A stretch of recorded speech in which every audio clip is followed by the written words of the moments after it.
Welcome to the most authoritative hour on TV. It's The Pulse. We're live from our studios in Kokomlemle on your digital terrestrial TV because we're free to air on DSTV channel 421 and GoTV channel 144. Remember, we are your home of independent, fearless and credible journalism. This afternoon, a Cape Coast High Court today declares 2020 parliamentary elections in the Assin North constituency of the Central Region null and void. In a judgment delivered this afternoon, the court is calling for fresh elections to be held in that constituency. We're live in Cape Coast for reactions, and we are also in touch with Jachi Kweson's lawyers.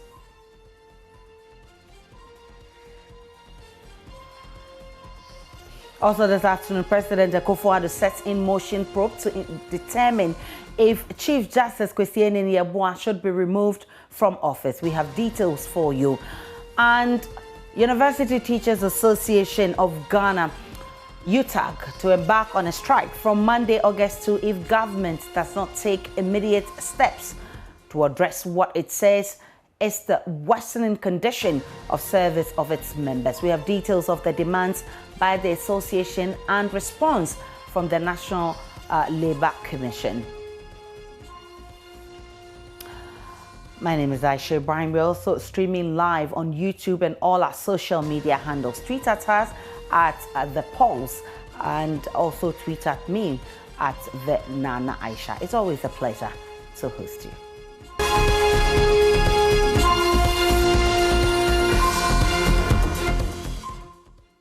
Many thanks for choosing us. A Cape Coast High Court has cancelled the 2020 parliamentary elections in the Assin North constituency of the Central Region.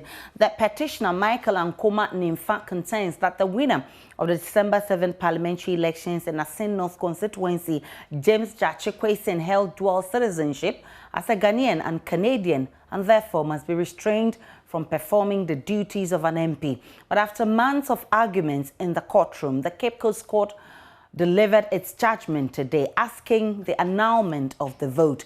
We'll go live to Cape Coast shortly for reactions, but how did we get here? And that is where it started. The NDC has won the seat 3 times, 1996, 2012 and 2020. The NPP has won it 4 times in 2000, 2004, 2008 and 2016. And in December 7 parliamentary election, James Jachi Kweson polled 17,498 votes as against 14,793 by the New Patriotic Party's Abena Drowa Mensah.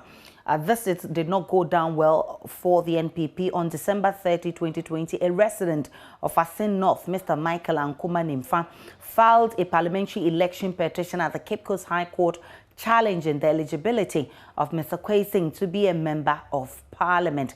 The matter has been in court for some time and there's been back and forth on this one. So he contended that the MP was not eligible on the basis that at the time Kweson filed his nomination to contest as a parliamentary candidate, he was still a citizen of Canada. And such an act, he argued, was against the express provision of Article 94(2)(a) of the 1992 Constitution and Section 9(2) of the Representation of the People's Act 1992 PNDC Law 284. And among other reliefs, the applicants want the Cape Coast High Court to declare the nomination filed by Mr. Kweson illegal, void, and of no legal effect. And the petitioner also sought the declaration that the decision by the EC to clear Mr. Kweson to contest as parliamentary candidate was illegal, void, and of no legal effect. Today, another relief the applicant seeks is an order restraining Mr. Kweson from holding himself out as the MP-elect for Assin North, and another order cancelling the parliamentary election that took place in Assin North on December 7, 2020. The ruling today, and of course on January 6 this year, Justice Boachi issued an interlocutory injunction against Mr. Kweson, restraining him from holding himself as an MP-elect until the final determination of the election petition. The election petition is over. This effectively barred the MP from being sworn in. Mr. Kweson showed up in Parliament the same day to vote in the election to select the Speaker of Parliament and for him to be sworn into office as MP. And we all know what happened. The Clerk of Parliament initially refused to allow him to take part in the election, but the NDC parliamentary leadership argued Mr. Kwesian had not been served with a court order and was therefore not aware of any injunction restraining him from holding himself out as MP-elect. What happened that night? After many arguments, the Clerk of Parliament allowed Mr. Kwesian to vote and also to be sworn into office with a caution that Mr. Kwesian would bear the consequences of that action. Probably those are the consequences we are seeing today. The court today has ruled in favor of the complainant who wanted the election declared null and void. In fact, that's what the Cape Coast court says in that judgment. Let's go live now to Cape Coast for more on this. Richard Kwejanyako is our correspondent in the Central Region. He's been on this beat for us throughout the hearing. He joins me via Zoom. Richard, what are the details of the judgment delivered by the court today? Well, so the judge set down 4 issues for trial. The first one was based on the capacity of the petitioner, Michael Ankuma Nimfa. On that case, the court argued that Mr. Ankuma Nimfa had the requisite capacity to maintain that particular action because he hails from that particular constituency. He's a Mason then, so he is fortified under the Constitution to maintain such an action. On the competence of that particular petition, the court indicated that yes, the petition was competent because when the Electoral Commission conducts an election, and then when the elections, the results are declared, then anybody who is clothed with any capacity could go to court and then would maintain an action in that particular thing. So that was the first issue. The second issue has to do with whether or not at the time of filing to contest the election, whether Article 94(2)A kicks in, and the court answered that yes, once you are going into a contest, you need to get every document ready, and so Article 94(2)A actually kicks in when you go and file your process. You remember that the Electoral Commission opened nomination for parliamentary elections from the 5th to 9th October, and Mr. The Assin North MP went to file, but at the time of filing, he had not received his renunciation certificate from the Canadian authorities. In fact, he placed it on record in the court that on the 19th of December 2019, he initiated a process to get his renunciation from the authorities, but he only received the renunciation certificate on the 26th of November, a few days to the 2020 election. And so the court indicated that it was a breach of the Constitution, the Article 94(2)A, and then other statutory provision as well, on whether the Electoral Commission did anything wrong in the conduct of the election, because we remember that when Mr. George Achikwesin filed to contest the election, there was a youth group that petitioned the Electoral Commission over the qualification of Mr. George Achikwesin because they believed that he held 2 citizenship, that of Canada and that of Ghana. But after some study of the document and the petition, they invited Mr. George Achikwesin to come and respond to the petition. But the Electoral Commission said that they had to allow him to go on to contest. On that, the judge indicated that there is nothing wrong with it as to when an action is, or there is a cause of action or anything. And so anybody, after the elections have been conducted and the results have been so declared, anybody can go to court, like Mr. Michael Ankuma Nimfa has done. He's been to court and then he's got judgment in his favor. The last one was whether or not the elections held in the Assin North constituency is null and void. And then the court said that that particular election is null and void. And based on that, the court gave 3 orders. The first one, that the elections that were conducted in the Assin North constituency should be cancelled.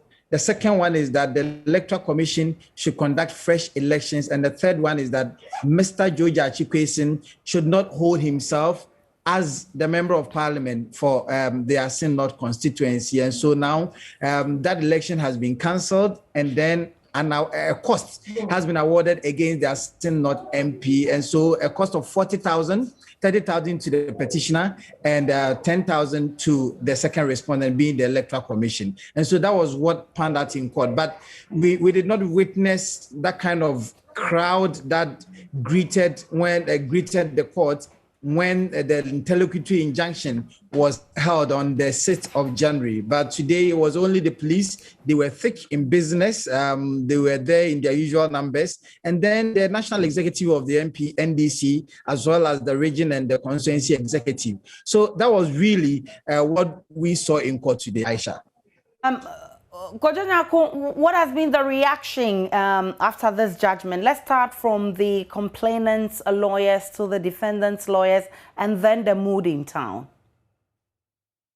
Okay, so let's start with the first respondent, being Georgia Chikwesin, the Assin North Member of Parliament. In fact, lawyer Alex Segbefia spoke on behalf of the Assin North MP, and he indicated that it was a travesty of justice because there were certain things that the court should have considered or should have adverted their minds to that the court did not do so. He raised the issue of what constitutes allegiance and what constitutes citizenship, and so that was what they were saying. But they said they are not afraid of by-election because the NDC is better placed.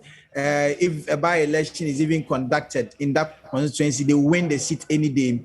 But win or lose, they want the right thing to be done.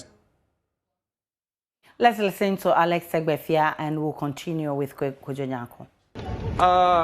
We have been in court. The day has been one full of surprises. Yesterday we were in the Supreme Court, trying to get the Supreme Court to listen to certain aspects of this case. We were given various instructions by the Supreme Court, which meant that we had to file processes today at this High Court. We were here from 8 o'clock in the morning, right through to 9 o'clock. None of the registry offices that were responsible for filing of these papers was open. The cash office itself was also closed. So we were not able to file processes till after 9 o'clock. But the judge had already gone into court and started giving his judgment. The people of Assin North has chosen this gentleman. There is no doubt in anybody's mind that at the time when there are 3 dates which are very important in this case. The first date is what we say, the filing. The second date is when we actually went to the polls to vote. And the third date is when he actually goes into Parliament to be sworn. If you are nominated as a Minister of State, till you go to the presidency, go through vetting, and the president then gives you and said, okay, now come and be sworn in. Are you a minister? No. The time you become a minister is the point at which you go and are sworn in with the president. If they nominate a judge to be in any position, when does he become a judge? At the point of nomination. It is when he is sworn in. So there are 3 separate dates. And this is a matter we think the Supreme Court has to actually rule on. There's the time of filing, there's the time of election in this particular case, when the election took place, was he a citizen or not? And then there's the time of when he actually swore that I am actually a member of Parliament, in Parliament. 2 of those dates, he was clearly, there was no ambiguity about it. The ambiguity is based on a particular case in a different section of the law. It says you must be a citizen of Ghana. If you are not a citizen of Ghana, you cannot hold certain positions. You cannot hold this position, president, you cannot be chief of defense staff, etc., etc. And in 94(2), it says you cannot be an MP if you owe allegiance. There's a big difference between allegiance and citizenship. And sometimes they are mutually exclusive. This was never addressed in this case. This is part of the reason we wanted to go to the Supreme Court. And we went and were given certain instructions. And part of the applications we were going to do today was for this matter to be halted, for the Supreme Court to make an adjudication similar to what they did in Zaneto on 94(1) to be done with 94(2), so that we know exactly what the outcome would be with regard to this type of a scenario. To circumvent that and not let the Supreme Court have a say on this matter, we think is unfortunate. So it's not a question of delay or the election petition. It's a question of what is right. The bottom line is, what did the people of Assin North want? They wanted our candidate to be their representative. So if there is a problem, make sure you take time to actually ensure that truly there had been some problem and therefore he could not. That is not the case. And that is why we are minded at this stage to look at the judgment closely. So that was Alex Segbefi, a member of the NDC legal team following this case. Richard Kwejonyako, how has the NPP been reacting to this judgment? Well, they feel that they've been vindicated because they saw this coming. They felt that Mr. George Achikwesin did not go through the right processes in filing to contest the 2020 election, and then they have held that view for a while, and so they are happy that the court has vindicated their position. Let's listen to lawyers of the NPP in court. Today, the court has said again that the Electoral Commission must also, as a matter of this very law and the laws of Ghana, the election of Honorable Kwesing, as declared null and void, should proceed to conduct fresh elections. Again, the court also declared that the first respondent at the time of the parliamentary elections in the Assin North constituency was not qualified to contest as a candidate. Indeed, we are happy because the judgment delivered, over an hour judgment delivered, was very elaborate. It was hinged, pivoted on authorities, on the laws of Ghana, and at some material moment in the delivery of the judgment, His Lordship even made references to relevant laws, international laws, such as even the Canadian Citizenship Act. We are of the view that this is victory for rule of law, and again we will be waiting for the Electoral Commission's announcement on when the said by-elections will be conducted. Let me also state that we in the MPP, we believe in the rule of law. We have heard from our friends in the NDC that we are using some technicalities to make sure that the sovereign will of the people of Assin North will be thwarted. This is false and malicious attempt by the NDC to render our rule of law ineffective, but it is not going to work. Kwejonyako, we are hearing of the filing of complaints with the CID by the NPP. What more can you tell us about this? So, Aisha, that is true, and I have received a copy of the complaint that has been filed. It is titled Petition to Conduct Criminal Investigations into False Declaration Made by James Achikwesin, MP for Assin North constituency. I write in my capacity as a citizen of Ghana to petition your office to conduct a formal criminal investigation into the conduct of Mr. James Achikwesin, the Member of Parliament for the Assin North constituency in the Central Region. It would be recalled that following the just ended elections conducted by the Electoral Commission of Ghana, Mr. Kwesing filed the nomination forms to contest for the position of a Member of Parliament for the Assin North constituency when the Electoral Commission opened nomination between 5th to 9th October. Sir, as part of the nomination forms, Mr. James Achikwesin signed a statutory declaration under Part 4 of the forms. Mr. Kwesing appended his signature before a judicial officer that he did not owe allegiance to any country other than Ghana at the time when he was fully aware that, as a matter of fact, he owed allegiance to Canada at that material time of making the said statutory declaration.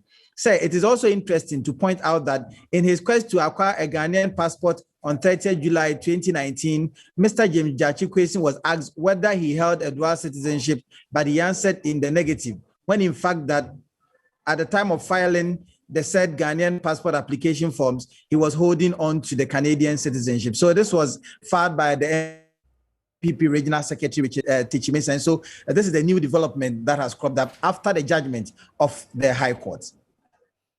Richard Kojanyaku, what is the mood in town? How are the constituents taking this news? Well, it is interesting to know that the constituents are unusually quiet.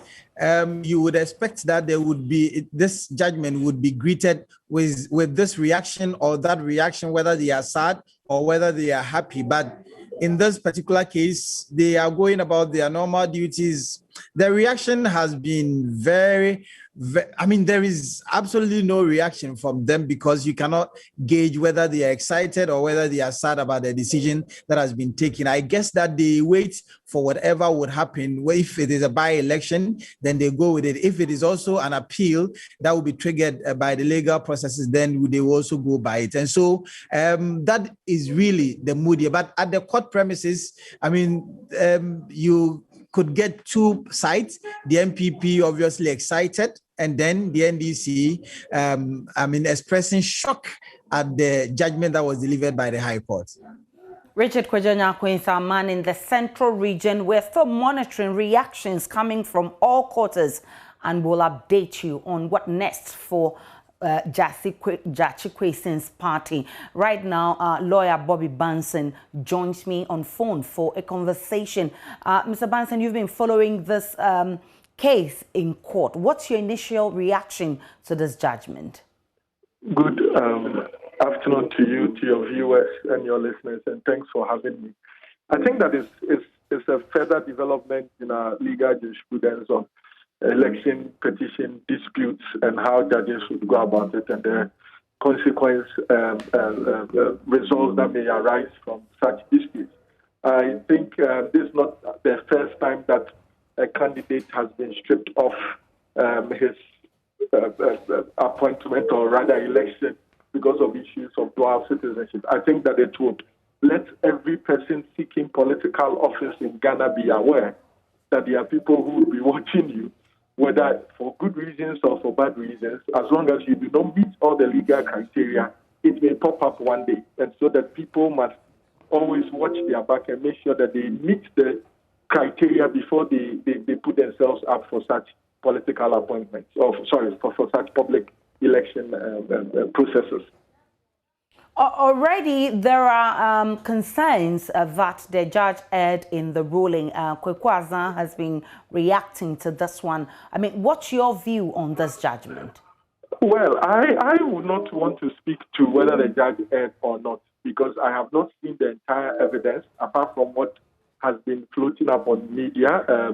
I have not seen the certified copies of all the evidence that was before the judge. I believe that the right of appeal for the honorable member of parliament or former asset where is there, he can appeal to the Court of Appeal if he thinks that there was any error in law or in fact.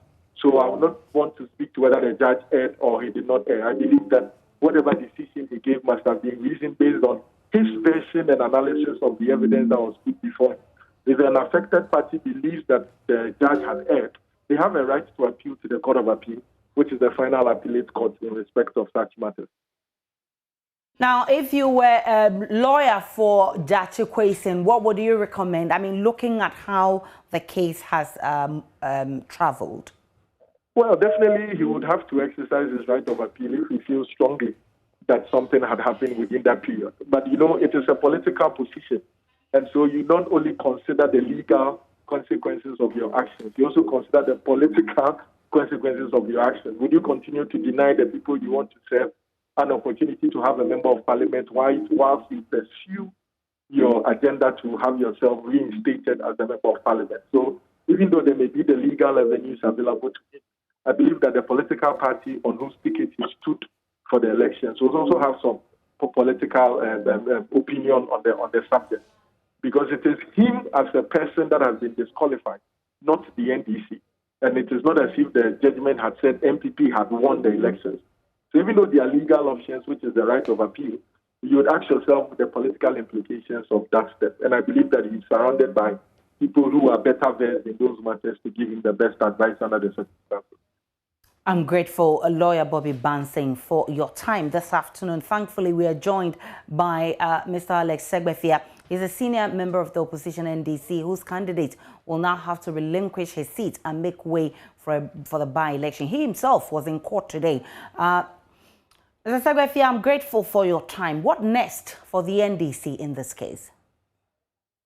Well, we thank you very much. Good afternoon to your viewers and your listeners. The NDC will try to obtain a copy of the judgment. We will peruse it, look at it, and then look at the options that are available to us. Basically, we have, as the previous lawyer indicated, the option of an appeal, or we have the option to decide to go for the by-election, as that is what the current decision is. Either way, we are not perturbed. We are quite certain that depending on whatever decision we take, we are quite clear that at the end of the day, the seat will remain an NDC seat. Now, yeah, go ahead. Go ahead, Mr. Segbefia. The concerns we have, why we have to look at an appeal, is that actually, when you look at the whole case, the issues that we were hoping to take to the Supreme Court have still not been answered. And they're actually quite pertinent, especially for those in the diaspora who want to come and be part of our system. And the view is that we are all inclined towards ROPAL, etc. So how you interpret the particular section, which is Article 94.2, in terms of our Constitution, the Constitution uses the word citizen and citizenship in Section 8 very clearly, and yet in this Article 94.2 uses the word allegiance to another country. And the two can be mutually exclusive and not necessarily connected always.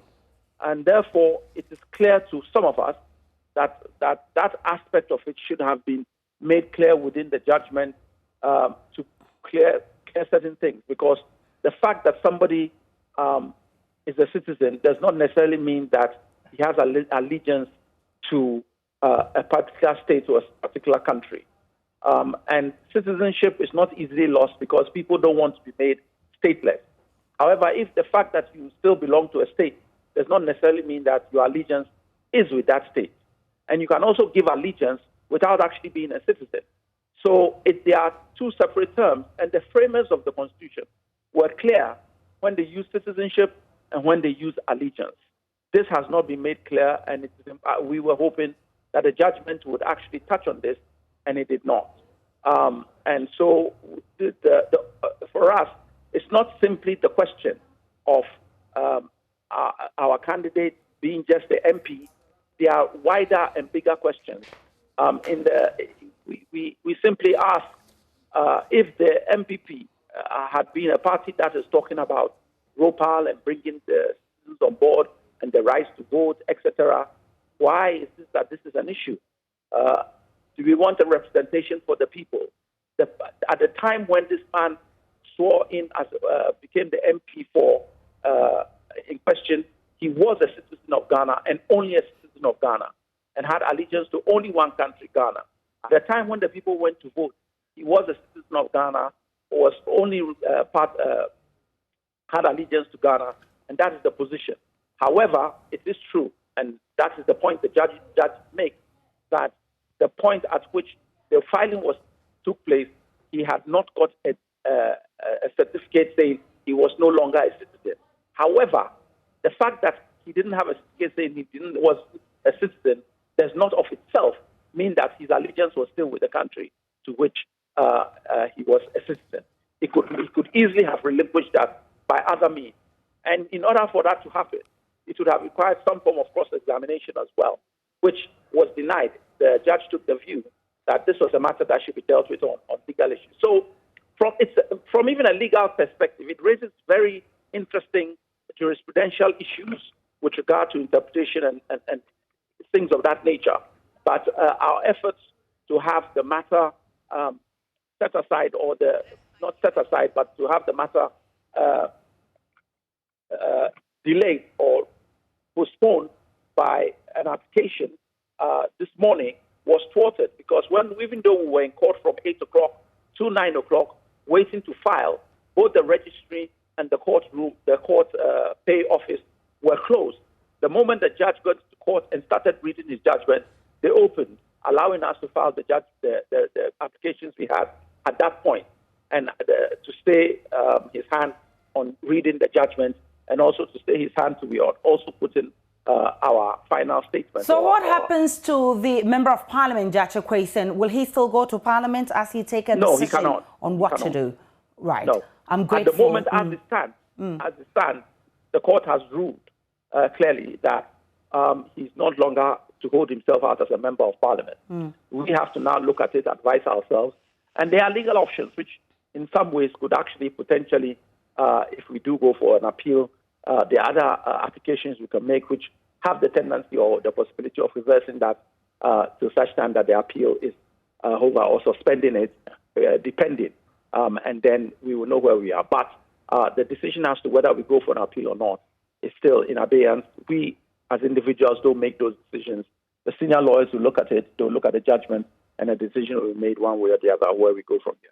Mr. Segwefia, I'm extremely grateful for your time this afternoon. He is a member of the Functional Executive Committee and also a member of the legal team of the NDC. Let's head to Parliament, because Minority Leader Haruna Idrisu has described as a travesty of justice the ruling from the Cape Coast High Court annulling the outcome of the 2020 parliamentary elections in Assin North. He claims it is an attempt to use the courts to determine the balance of power in Parliament, but the minority remains unshaken. He says the judge erred in law and in facts. Mr. Idrisu warns cooperation will suffer because of what has happened. On some developments from the Cape Coast High Court, which seeks to suggest a possible by-election in the Assin North constituency, and the potential of our colleague, the Honorable Kwesen Gachi, being denied his legitimate role as an elected representative of the Assin North constituency, which election he won outright as a citizen born and bred in that community, but for some time had to sojourn in Canada.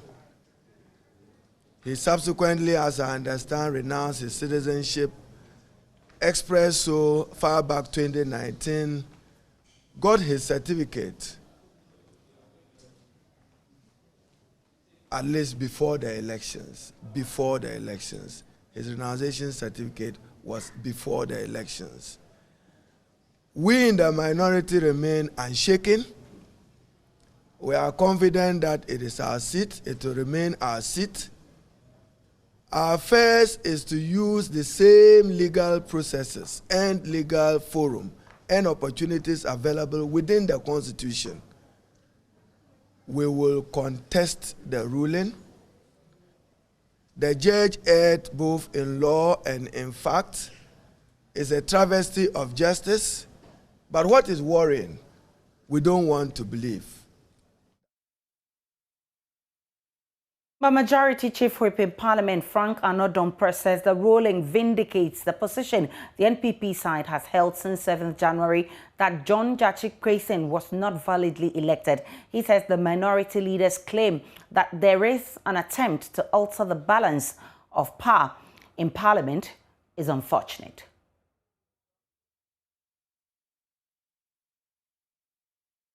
But for what the minority leader said, we need to correct these things. And as we are engaging in social engineering as a country, some of these things should be dealt with ab initio.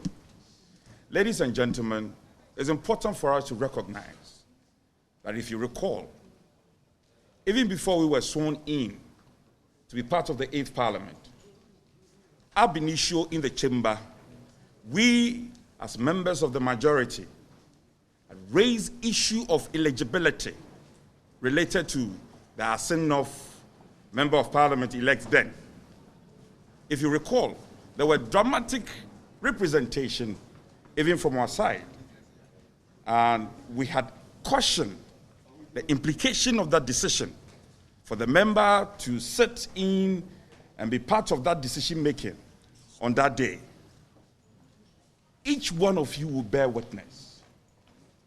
And so today we have been vindicated because from day one we had made our point abundantly clear that the member was invalidly elected. And lo and behold, a court of proper jurisdiction has come to make a ruling.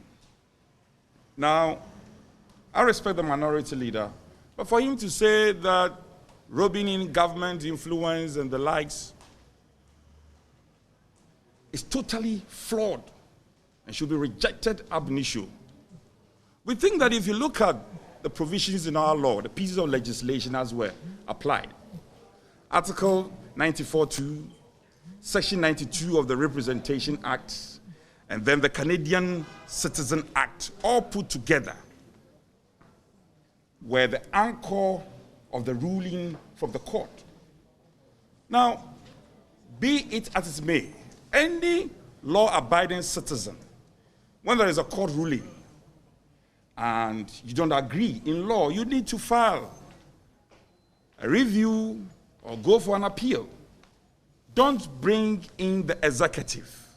We have built our country to the extent that we need to respect separation of powers, because the honorable minority leader is part of the legislative arm of government, and the court is part of the judiciary. So if there is a court ruling and you don't agree, you go and appeal. You don't organize a press conference on the spur of the moment and start throwing jabs at the executives. I think they are getting confused, and I can understand them. It has blown them off their feet. But for us, it has only justified our claim at the initial stages.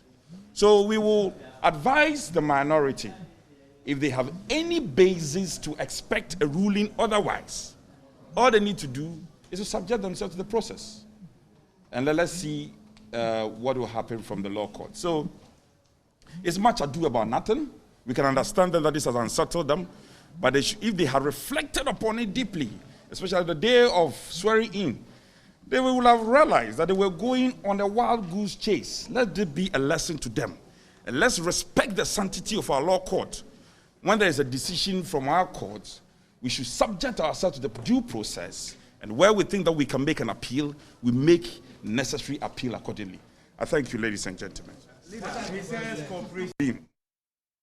That was Majority Chief Whip Frank Anodompre there, explaining how the Cape Coast High Court has vindicated the NPP in that case, which was filed by one Michael some time ago after the December elections. And he was actually talking about how Jachi Kwesing held dual citizenship. So the High Court today has cancelled the 2020 parliamentary elections in that constituency, the Assin North constituency, and it's asking that the MP does not hold himself as MP from now on, and also asking for fresh elections to be held in that constituency. Thankfully, my colleague Opoku Gakpo, who is in Parliament for us, joins us with more.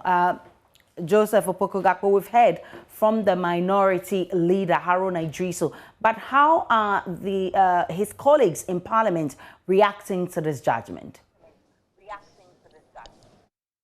For some individuals on the minority side, like Roxin Dafiamakpo, he made the point that he's disappointed in the ruling. He thinks that this is something that should actually not have happened, He goes on to make the point that as far as the processes are concerned, what the will of the people is, which is that John Jechikwesin represents them, is what will eventually prevail regardless of what happens. He made the point that the NDC is going to contest this very vigorously, using the various courts of the country, from the appeals courts all the way to the Supreme Court. And Mr. Dafiamako makes the point that even when it gets to become necessary that the whole poll be rerun, he is confident that the NDC would go ahead and retain that particular seat. On the MPP side as well, beyond Frank Anodompre, other NPP MPs are reacting. Vincent Assefa, who is the MP for Old Tafo, for example, draws attention to how come this MP, Mr. Jechikwesin, was actually not supposed to have participated in the election of a Speaker of Parliament, speaking of Alban Bagbin and the Michael Quay context. And he makes the point that this situation is something that he's brought on himself. He says that he is asking for a situation where the necessary criminal processes against him should be triggered, not only for contesting that particular seat in the constituency, but also for participating in a vote on the floor of the House when, according to Mr. Atefua, he knew that he shouldn't have participated in that particular process. So the MP for Otafu also makes the point that those necessary processes, as far as any possible criminal action, should be instituted in that regard, and that it was very much out of place that he participated in the election that actually led to the election of Alban Bagbin as Speaker. So those have been some of the additional responses beyond what we heard from the majority chief whip and also the minority leader. Aisha. How is the Speaker himself reacting to this judgment, Gakpo? Do we know?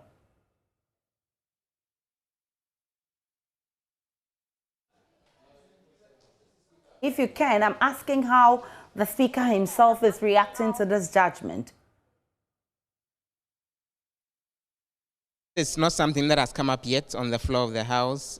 It's not been raised at all. It's just been a conversation that's happening on the corridors of the House, because then the indication we get is that officially no such notification has actually gotten to Parliament as far as this particular ruling is concerned. And so we're expecting that probably in the next few days, when that official communication happens, then we would hear probably from the Speaker and other leaders on the floor of the House itself. What does this mean for business of the House, especially as far as the minority say on the floor of the House?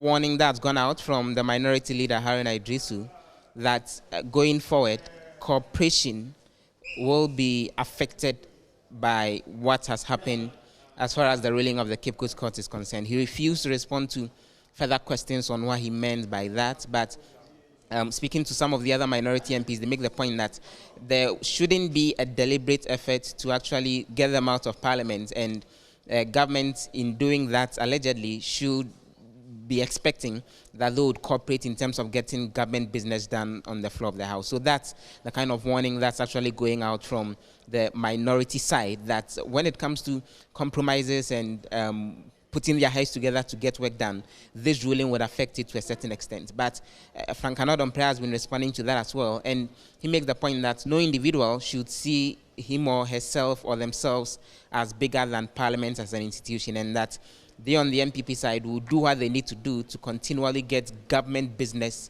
going, instead of any caution that it may be affected because of what has happened in the court today.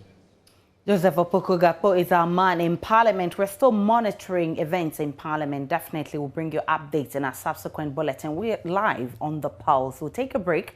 When we come, there is more in this bulletin.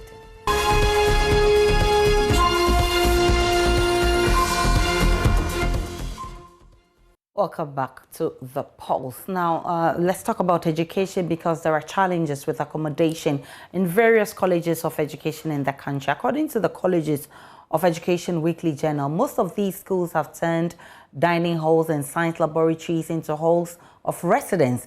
This is due to the lack of adequate infrastructure to aid academic work. The journal says trainee teachers are now forced to take half of the term's academic work via virtual means, and the other 6 weeks via face-to-face lectures, what the schools call blended learning. Now, with the colleges taking degree programs instead of diploma, a lot is required of them to produce well-rounded teachers. This afternoon, we've put together the key stakeholders for a discussion on the infrastructure challenges and find solutions to them. Now, Prince Obing Hema, he is the president of Colleges of Education Teachers Association of Ghana. He will be joining us via Zoom. Dr. Emmanuel Nyameche, he's also president of the Conference of Principals of the Colleges of Education. He joins us via Zoom this afternoon. Larry Agbado, he's editor of Colleges of Education Weekly Journal. And Professor Mohammed Salifu, who is Director General of the Ghana Tertiary Education Commission, also joins this discussion this afternoon. I'm grateful, gentlemen, for your time. I'll begin with you, Larry, because a few months ago we had discussions here on the blended learning approach and its impact on teacher education. You've been monitoring situations in all the 46 public colleges of education. What is the current state of the situation in the colleges? All right, thank you very much, Aisha, and good afternoon to your good self and our cherished viewers across the country. Yes, as you rightly said, a few months ago we had discussions on the effect that blended learning is having on students in the colleges. And the blended learning is as a result of the infrastructure deficit we have in the colleges. Though they don't want to make that official, that is the situation we are faced with. The situation on the grounds now in the colleges is still the same. As we speak, students are currently on campus writing exams. We have level 100 and level 200 students who are currently writing exams. They should be done with their exams next week. They'll leave campus to allow space for their seniors to also come and write. Infrastructure, there's no improvement when it comes to infrastructure in the colleges. The situation is still the same. We have stalled Get Fund projects across all the colleges in the country. Most principals are even threatening that. I think on your program yesterday, you had a Akachi College principal threatening that by the end of this year, if the contractor doesn't return to site, they are going to abrogate the contract with him. So the situation is still the same, nothing new. But it is also good to note that there are some few colleges who are trying their best, using their IGF to help save the situation. So you go to colleges, for the past 2 weeks, I've been going around colleges in the north. You go to a college like Bagabaga College of Education in Tamale, Gambaga College of Education, which is very new, and they are doing so well. They are using their IGF to raise structures while waiting on government. So aside that, government has not actually done anything new in the colleges. The situation is still the same. And I think the earlier the situation is worked on, the better, because in September this year, we are going to admit new students. New students are going to be admitted. And the cry of all the principals is, where will those students be kept at if they are admitted? And everyone seems to be silent over these issues. And the current system we are using to train teachers, which is a blended approach, is really not helping. When you interact with students, about a month ago, we did a story. We interacted with students to tell us their experience with the blended learning approach. And most of them are complaining. And this is a process we are using to train teachers who are going to come out to also train kids in our basic schools. We are not against the blended learning approach. It's a very perfect system, but at this particular time, I think government and other stakeholders need to come in to address the infrastructure deficit in our colleges to help save the situation. Now, Larry, per your monitoring, are the colleges making any progress with regards to infrastructure? Progress, as I said earlier, they are actually not making any progress. You go to almost every college in the country. You have Get Fund projects that have been halted for about 4 to 5 years. Most of them were started in 2015, 2016. And when this government came, there was this news about auditing projects and all that. So the contractors had to hold on and all that. Until now, for about 4 to 5 years, the contractors have not returned to sites. So you go to all the colleges and the situation is the same. Apart from the few colleges that are making strides using their IGF to raise projects, you go to any college now and see a project being done by governments. I was at Akrokeri College about 2 weeks ago. There's a very beautiful project there, I think by Get Fan or so. But even with that, it's very slow. Very, very, very slow. You, I think a whole 3 or 4 story building, you get about only 2 or 3 workers on the project. And it has not even gotten to its final stage yet. And a whole project like that, you have just about 2 or 3 workers on it working at this time that students are going to be admitted somewhere September, October this year. So for progress, there's no progress when it comes to infrastructure in the colleges. And the earlier we accept that fact that we are faced with a situation that is very bad, I think the better for us to find solutions to them. Let me bring in Dr. Emmanuel Nyameche. How badly is infrastructure affecting the colleges of education? If you can hear me, I guess we are good to go. The situation, as indicated by Larry, is not the best. We are seriously challenged. And I want to indicate that, fine, it's true that we introduced blended teaching because we had a situation. We also had a situation of COVID.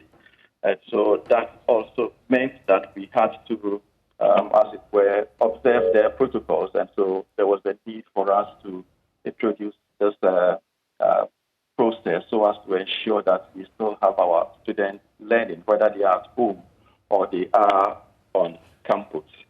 The problem would become terrible next academic year when we have all 4 levels on campus. Because in all the colleges that we have, that is the public colleges of education, we do not have enough infrastructure to be able to accommodate our students, be it classroom, be it lecture, halls of residence, be it dining halls, assembly hall, everything it's in short supply. And so there is a need for us to urgently address this, unless, of course, we still want to continue with the blended digital learning with the 4-year groups that we will be having next academic year. So why have you been quiet about this, knowing well that we could get here? I wouldn't say that we have been quiet. The process started last year, even before COVID, when the BEd program was introduced. And we have been talking, plans have been drawn, we have sent our requirements to get funds through UTAG, and I think that it was being worked on until sometime last year when we heard, unfortunately, that the source of funding could not, that was expected, could not be got because of a hitch here and there.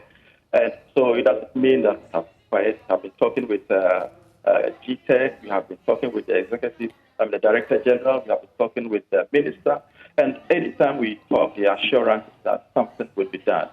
But then now it has to be done urgently if anything ought to be done. Let me bring in Mr. Hema here. Mr. Hema, what are the likely implications if these challenges are not addressed? Good afternoon to you and good afternoon to all your viewers, including all CETAC members across the 46 colleges of education in the country. It is going to have damn consequences on the training of teachers, because this infrastructure we are talking about, they are linked together. We are talking about where students will sleep. We are talking about classrooms that they are going to have their lectures. We are talking about commensurate furniture, which they are going to use. We are talking about effective science laboratories for the colleges who are offering science education and all of these things. And we are talking about serious pre-service teacher preparation in 21st century Ghana. In fact, things are not good and somebody needs to speak up. Like Larry Raleigh said, JoyNews, you are good at that. Pick your cameras, go around, interview the students, let them give the on-the-ground feeling or the ground experience of how the blended teaching thing is going. It is good, but we look at the manner of implementation. From the word go, we were told that it was because of COVID that we're introducing that. We all clapped our hands for that because our students wouldn't have stayed home when we didn't know when COVID was going to end. We did that together with all the tertiary institutions. Now, when you go to all the tertiary institutions, all of them are on campus. And we seem to be hiding behind this. Government needs to take conscious effort to improve upon the infrastructure on campus. Because if we are going to have this characterizing the existence of colleges of education in the country, it won't be good enough. You ask yourself, even on the campus, why they are on campus where we expect that we'll have first-class IT, connectivity, and all of that. How many campuses have got that? To talk of the students who are spread across the country, some in the hinterlands where there's no internet connectivity at all. The fact of the matter is that nothing seriously gets done for most of the students when they go home for the period that they are supposed to do the blended teaching. They only come back to campus, and within the 6 weeks, tutors have to teach during the daytime and the night to be able to cover up for the period that they stayed home. And I think it's not good enough at all. So governments need to double up the efforts. We look at the colleges, we have a whole lot of issues. The colleges appear to be neglected with nobody speaking for us. It appears many people within our sector are interested in protecting their jobs because we are in Ghana. If you overly talk, it means you are not ready to work. So we sit down, keep quiet, and allow things to go the way they are going. But as gatekeepers of teaching and learning in the colleges of education, we feel like we need to paint the original picture as it is. As we speak now, issues of affiliation are still hanging. We do not know the future existence of the colleges, how it's going to be. Are we going to be affiliated to the universities? Are we going to be on our own? There is no document. There is no proper roadmap as to how the colleges are going to be like within the next 3 years, 4 years. And people go out, further studies, go out to further their studies, PhD holders. As soon as they come, everybody wants to see some improvement in his life, assurance. They leave the system, depleting the colleges, no conditions of service for the teachers. I mean, it's just too bad. It's too bad we are doing this to ourselves as a nation. Things very beautiful on paper, but when you get on the ground, nothing seems to be. And there are questions about what internally. Okay, you are back. To be happening. Right. So I'm going back to you, Dr. Nyamiche, because there are questions about what internally generated funds are being used for. Can such funds be used to help bridge the deficit gap in our colleges?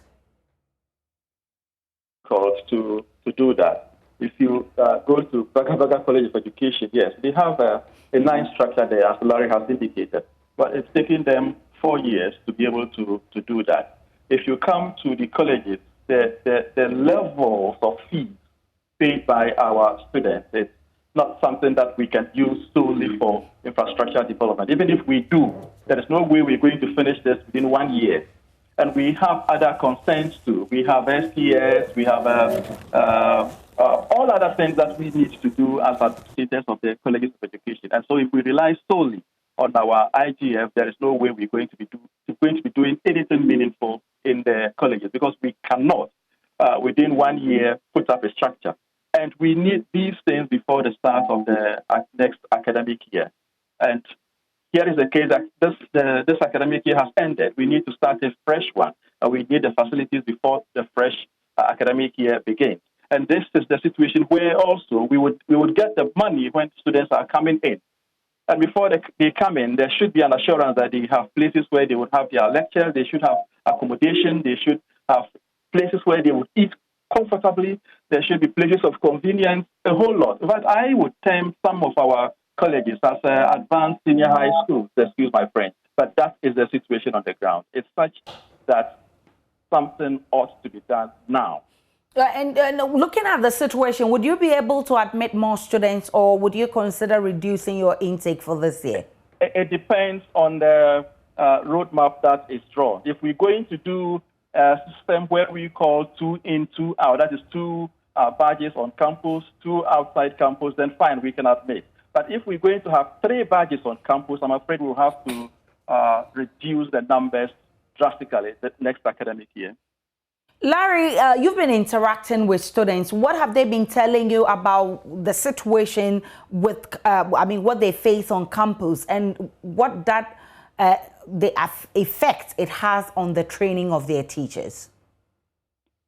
Thank you very much, Aisha. Truth be told, the system that we are currently practicing or using to train our teachers is not the best. So students spend a lot of time online as compared to having face-to-face lectures. And the students are not good with this. They are really struggling. As Prince said, go to the colleges, interact with some of the students, and you hear their concerns. They are very bitter about the system they are going through. Imagine teaching someone a topic like calculus. I think the last time we interviewed the TAG coordinator, you heard the concerns he raised. Imagine teaching someone a topic like calculus through online. How is the person going to get that? And is someone you are training to also go out there to train the younger one? So the students are complaining bitterly. In fact, when you take 10 students and you ask them how they feel about the system they are going through, you get, if I'm not mistaken, you get the entire 10 students complaining that, look, we don't like the system. Because they spend about 6 weeks home doing online lectures. And even those online lectures, they don't even participate in it. Most of them complain about data and other very good reasons that they also have. And they come to campus, just spend 2-3 weeks, write their quizzes, write exams. So most of them are not even learning to go out there to impact, but they are now just learning to pass their exams. And that is the kind of teachers we are training to come out in the next year or 2. And it is very bad. It's very, very bad. So the earlier we begin to throw the spotlight on colleges of education, identify their challenges, because these challenges, they didn't just rise up today. These challenges have been with us for close to 4 or 5 years now. But the only thing is that we've dealt with them so silently.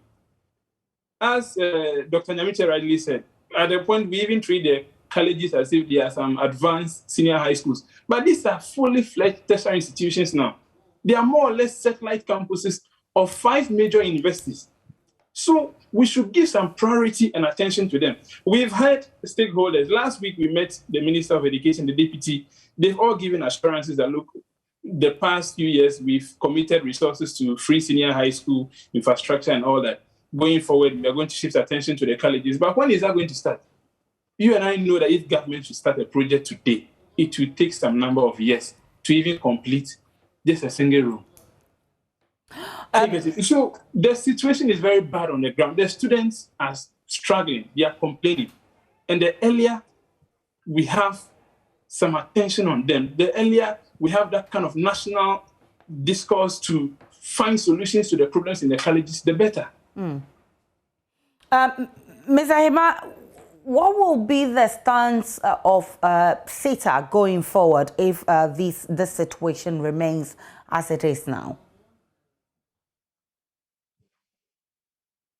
We'll continue to speak to the minister the way or in the manner we need to speak. We'll adopt all unionized activities or tactics that we have at our disposal to ensure that we expose the realities on the ground to the people. The point we are making is that colleges of education are just like any other tertiary institutions we have in the country. You wouldn't go to UDS, Tech, Legon, UCC, and say that whichever number of students they admit, all of them have to be accommodated on campus. Why don't we need to have all the 4 cohorts on campus. Get the students who can be accommodated. by the strength of the colleges to be admitted or to be accommodated on campus. The rest of them, let them go out there, rent accommodation, and then attend lectures. So that if we are going to see how the few lecture halls we have on the campus will come out with timetable, reschedule or redesign things such that we can receive tuition from 7 up to even 10 p.m. That will be fine. We'll strengthen the ICT or the internet connectivity on the campuses. That will be fine. So that whilst on campus, you wouldn't even have to be at the lecture hall all the time. You can be on campus, sit under a tree somewhere, and then because the campus is Wi-Fi connected, then you'll be able to receive tuition without necessarily having to use physical classroom. We are saying that whatever it is that requires to be done to ensure that we have all the 4 cohorts reporting on campus come this academic year or come next academic year has to be done. We reject this kind of identity that is characterizing with the colleges of education of 2 cohorts having to be on campus and other cohorts also having to be at home at the same time. We reject that, and we reject that today, tomorrow. We'll make all the noise, we'll make all the appeals, we'll rally for support from the civil society organization to ensure that government does the needful to ensure that teachers who are under training receive the ultimate in terms of pre-service teacher preparation, to be able to go out there. Who knows, these students we are training to teach your son, daughter, you could also teach my son and my daughter. So government, the ministry, they have to double up their effort. They have to make conscious effort to improve upon infrastructure on the campuses. Definitely, as it stands now, something ought to be done, especially as we begin another academic year. But Dr. Nyamiche, tell me, what would it take the College of Education to, the 46 colleges of education to admit new students? What would you propose to be done immediately to be able to admit students in September? As has been indicated by my colleague, the immediate solution would be for us to get the infrastructure that we need. Otherwise, we cannot increase numbers. 2, a system has been proposed where we think that government could come in to support private persons and organizations to do what is being done in the universities, the BOT system. That can be done. They just need the go-ahead from government to be able to do this. And once we're able to convince our students that they need, our students are not used to paying any fees for accommodation. But once we make them understand that there is a need for whoever is going to do these things to recoup his or her money, then we have the private persons coming in to put up these structures for us if government cannot do it. But I want to believe that government can do it, and the time to do it for me is now. Because there is this situation too, where within 3 months, structures were put up in some secondary schools. And there are just 46 colleges of education. You put up one massive building in each of the colleges, and I'm sure that it would go a long way to help us increase intake. Otherwise, we cannot. Some colleges have even indicated that they would not be able to admit any female students, and that includes my college. So the situation remains as it is. We may not be able to admit any female students. And for me, I have indicated it all the time, I would rather we took in more female teachers, student teachers, than male ones, because the attrition rate amongst the female teachers when they have left college is quite low compared to their male counterparts. In the situation where we cannot admit female students, where would these qualified female students go to? Some want to be trained as teachers, and we don't have the facilities, not because they are not qualified. For me, we have to immediately do something about it. Something that we'll be looking forward to see government address, especially as we get closer to a fresh academic year. Unfortunately, Professor Mohammed Salif, who is Director General of Ghana Tertiary Education Commission, was supposed to join this commission. In fact, he agreed to be part, but unfortunately, we are unable to reach him this afternoon. But I want to thank you, gentlemen, for joining this discussion. Larry, you are with the you're editor with the Colleges of Education Weekly Journal. Prince Obinghema, he's president of Colleges of Education Teachers Association of Ghana, and Dr. Emmanuel Nyameche, he's president of the Conference of Principals of Colleges of Education. Let's still talk about education, because the University Teachers Association of Ghana, UTAG, says it will embark on a strike from Monday, August 2, if government does not take immediate steps to address what it says is the worsening condition of service of its members. According to UTAG President Professor Charles Marfo, the agreement with government with the coming in force of the single spine salary structure in 2012 meant that an entry-level lecturer will receive the Ghana cedi equivalent of $2,084.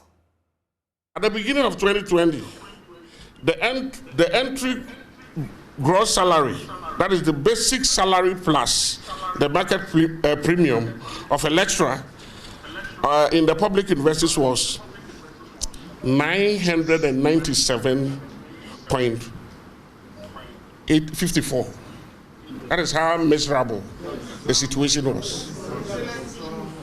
In dollars, 997.84. In city terms, it is 5,687.66 pesos. This is far less than the $1,500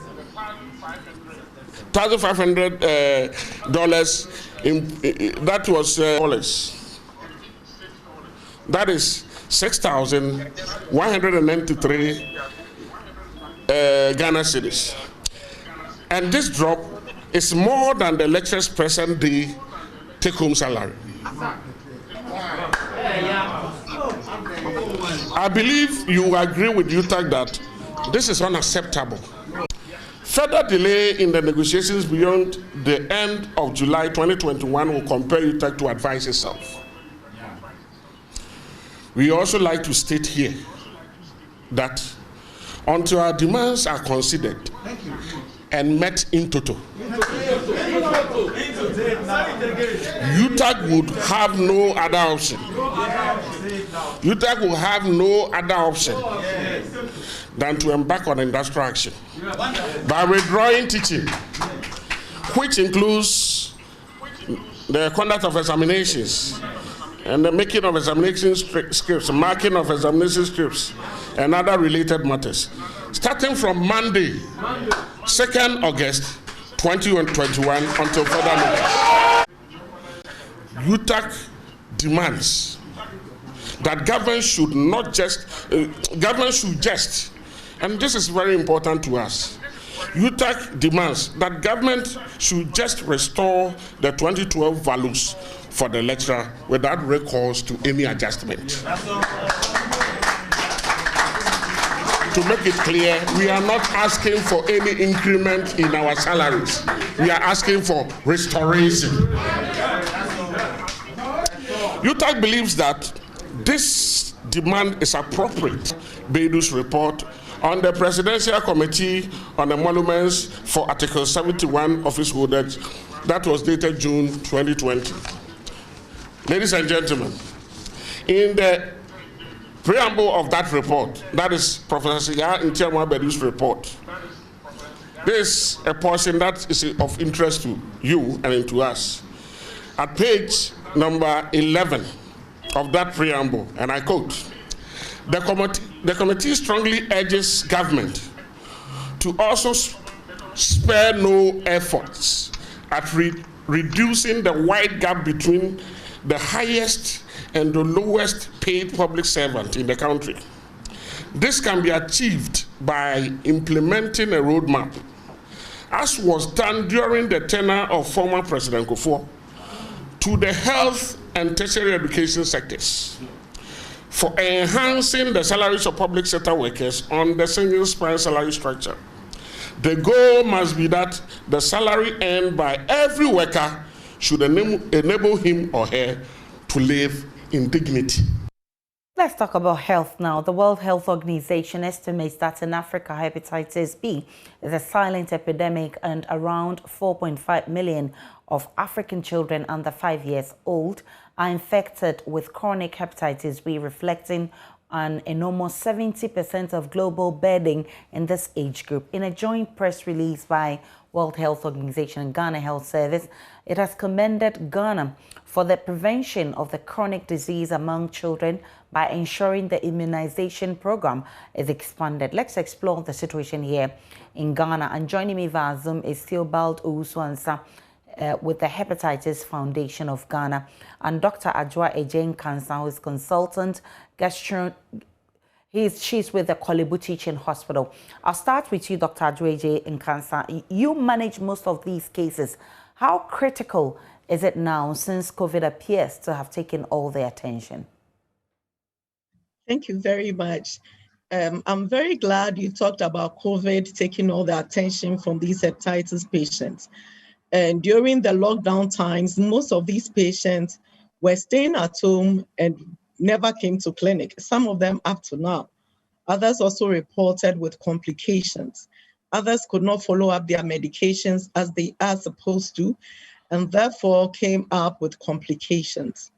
Now, one of our major problems is that all attention has been given to other diseases, like TB, like HIV, like malaria. But when it comes to hepatitis B, everybody's quiet on it. It will interest you to note that if you have HIV, your treatment is free. And the same drugs that are used in managing patients with HIV, some of them are used in managing hepatitis B. However, if you have hepatitis B, you have to pay out of pocket, nothing less than 200 to 300 cedis a month.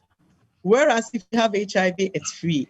So why that disparity? And that has also caused lots of problems, because we are seeing people, younger people in their late 20s, early 30s, coming down with complication of hepatitis B, liver. Good. Let's bring in Dr. Theobald Owusu-Ansah. He's also with the Hepatitis Foundation of Ghana. What's the situation with the Hepatitis Foundation, especially now that all attention has been shifted to COVID-19? Thank you very much. I want to thank you for the opportunity, and also those who are watching us from home. I'd like to say a big thank you to everybody. Yeah, Hepatitis Foundation of Ghana is experiencing a lot of challenges when we come to implementation of some of the things we have proposed to government. Since 2008, the foundation have proposed a lot of changes. When we say changes, we are talking about investment into hepatitis program. Government have not done a lot, because when we come to Ghana, the hepatitis program is under individuals who are running the program, but a country or a government is not taking responsibility. So when we come to hepatitis program in Ghana, it's not up to standard. So this is the challenge we are having now. Government is not paying more attention to hepatitis, because hepatitis has long-term effect than other disease. Let's talk about the prevalent cases. You attend to some of these cases. Dr. Adwoa Agye, what's the prevalent rate right now as we speak? Okay, so per WHO guidelines, Ghana is more than 8%. But meta-analysis, lots of research done, places Ghana between 8 to 15% of our population having hepatitis B infection. And what would it take for us to minimize this infection? Thank you very much. One of our major routes of transmission, how people are acquiring the infection, is through mother-to-child transmission. That is a positive pregnant woman passing it on to the child. And anytime a child gets the infection, a newborn child gets the infection, there's a 90 to 95% chance that this baby will carry it for the rest of his or her life. So one of the major landmarks, if you want to reduce the prevalence of hepatitis B, is to introduce vaccination. And what we are advocating for now is a birth dose. We have the 5-in-1, which starts at 6 weeks, but the 6-week period, babies can be exposed and they will not be protected. So if we are serious as a country we can't afford but to introduce the birth dose as has been done in many places. Taiwan, for instance, started it, and now their prevalence, they used to have the highest in the world. Now their prevalence very low. The prevalence of even liver cancer has markedly reduced, all because of government intervention with the vaccination, the birth dose vaccine, taking care of patients who have it by providing treatment for them. Now, Ms. Ansa, you talk about the changes that government is supposed to be effecting, and you say we've not been able to achieve much in that area. Let's take them one after the other. What are the changes we need to see, and what has been our challenge in getting those changes effected? Okay, thank you. When Dr. George was talking, he mentioned birth dose. To stop the disease, we have to start the birth dose. But Ghana, we are not doing that. Okay. Up to now, we are waiting for external bodies to help us as a country.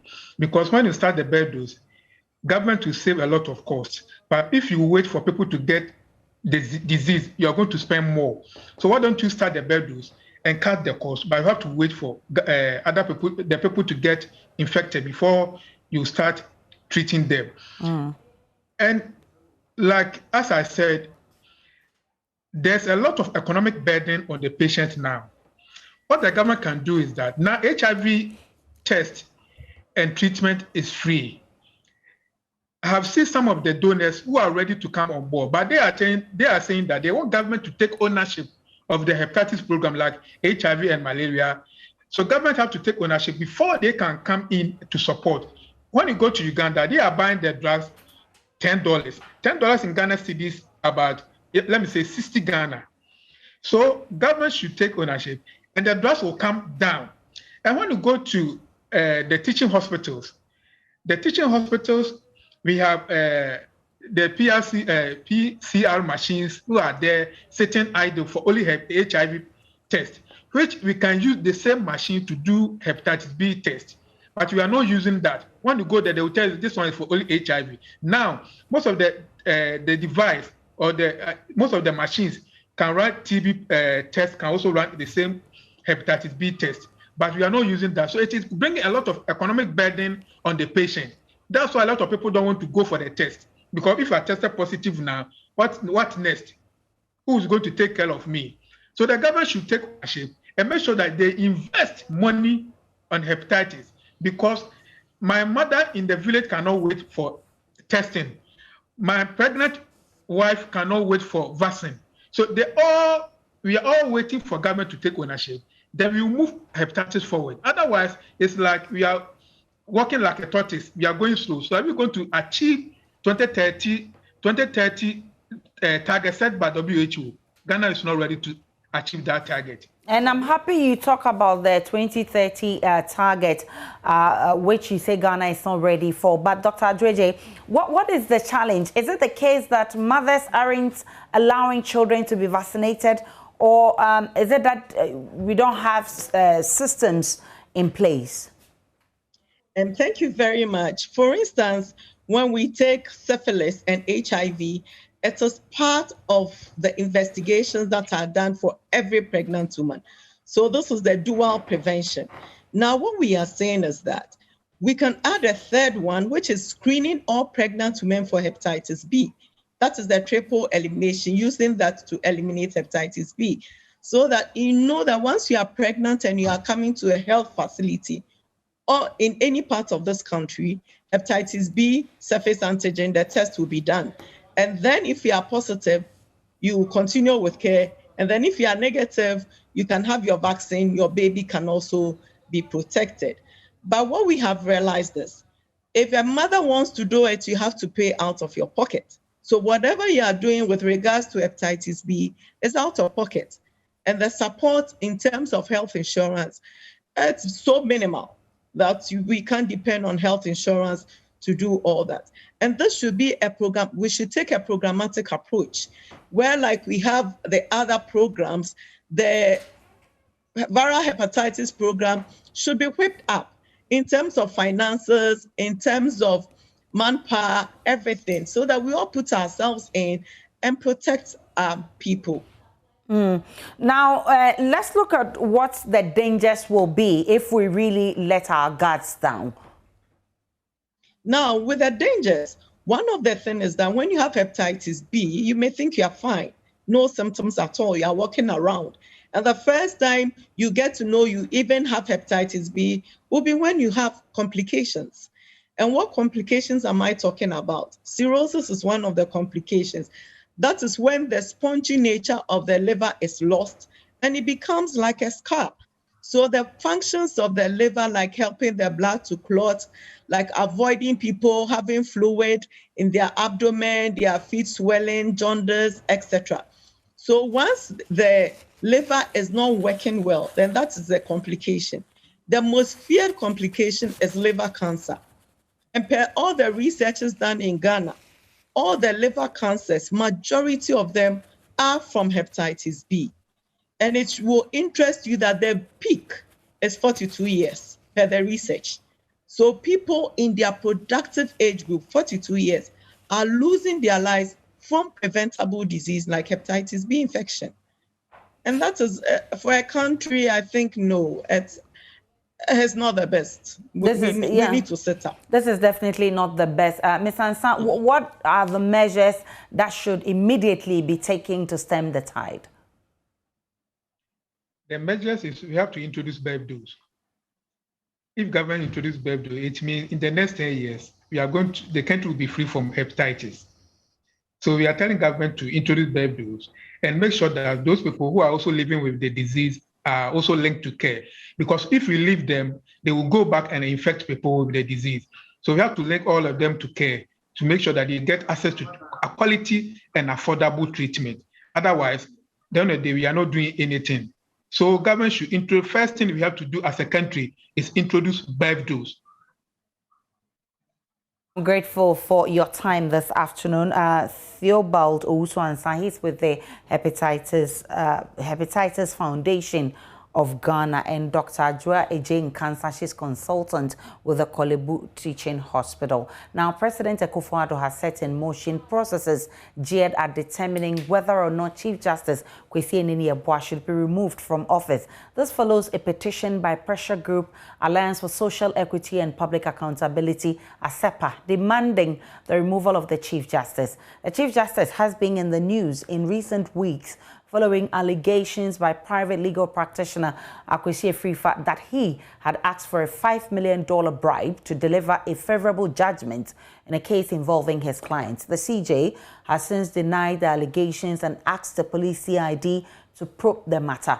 ASEPA contends the CJ is unfit to hold office and wants him removed. There's more in the following report. Under Article 1466 of Ghana's Constitution, the President, upon receipt of such a petition, must act in consultation with the Council of State to appoint a committee consisting 2 justices of the Supreme Court and 3 other persons who are not members of the Council of State, nor members of Parliament, nor lawyers to inquire into the petition and make a recommendation. A letter written to the Executive Director of ASEPA by the Secretary to the President, Nana Bediatu Asante, indicates that the President has commenced the appropriate processes. Under the constitutional procedure, the proceedings of the committee shall be held in camera with the Chief Justice offered an opportunity to defend himself or do so through a lawyer or any expert of his choice. The President reserves the right to suspend the Chief Justice even before the inquiry terminates with advice from the Council of State. Senior research scientist and a senior lecturer at the University of Environment and Sustainable Development, Somenya, Dr. Gabriela Abbas, says government's efforts in ending the menace of illegal mining and its associated devastation to the environment cannot be sustained if the state doesn't collaborate with academia and industry players. My colleague Maxwell Kudeko has more in the following report. To Dr. Gabriela Abbas, the country is likely to miss out in the Sustainable Development Goal 6, which seeks to ensure the provision of potable drinking water for its citizens. In an event that the illegal menace is not curbed, he said the state must foster a collaboration with the social and political scientists and the hardcore scientists to find a more sustainable means to curb the menace, as the problem will persist despite the state force. Dr. Gabriela was speaking at the first International Sustainable Development Conference organized by the University of Environment and sustainable development to strategize for the sustainable development in sub-Saharan Africa. The Sustainable Development Conference is aimed at promoting inclusive economic transformation in sub-Saharan Africa. The conference is being held in partnership with the Frederick Herbert Stipton Ghana office. On this path, then we are going to miss that Sustainable Development Goal 6, which aims to make sure that everybody has access to potable water. Going forward, what we need to do is to have a broader consultations with the academia, with the industry. At the same time, too, we need to link up the hardcore science with the socials and the political sciences, so that when we are addressing some of these issues, we don't have that disconnect. Yes, when you go for the natural science and you see pollution at a very alarming rate, the first thing you do is to raise the flag that it should be stopped. A Deputy Director General of the Ghana Maritime Authority, Dr. Daniel Apienim, has called for closer ties between the authority and the Eastern Naval Base for mutual benefit of the two institutions. According to him, such a relationship would inure to the benefit of both institutions in their mutual interest in bringing sanity to the country's maritime space. He said this when 27 employees from the monitoring and enforcement and survey units of the authority underwent a 10-day survival at sea training. So is this the first of its kind? We have different trainings that we have given to our people, but with regards to the specific, yeah, this is the first of its kind. And of course, we are mapping up to continue. It's not going to be the first time, it's not going to be the last time, but it's something that we want to continue with it. Yes, because he said if you agree with me, the authority was not even having the boat to go on sea on ourselves. We're always relying on the Navy. But now that we have our own boat that we can go on patrols, then there's a need for us to equip our workers with the needed skills and the experience. Yeah. How many participants? I think for now they were about 29. Okay. Yeah. How many female and how many male? I do not have that off record. I think the deputy director will be able to say, but I think we have about 10 or so females, and the remaining are all males. Any advice to the participants? Yeah, all I will tell them is for them to be able to put to use the skills that they have acquired, the training that has been given to them. We just want them to make sure they put to use whatever they have acquired so that the authority will benefit from it. So it shouldn't be like a fantasy. They've just gone through training and nothing comes out of it. We expect to see results from them. And like I said, even those who have gone through the training, we will need to let them continue. So maybe intermittently, we will still be engaging the Navy to let them, because this kind of training, if you don't continue with it with time, you may even forget whatever it is that you learned. Thank you. Captain William Thompson says they look forward for more collaborative efforts in fighting piracy.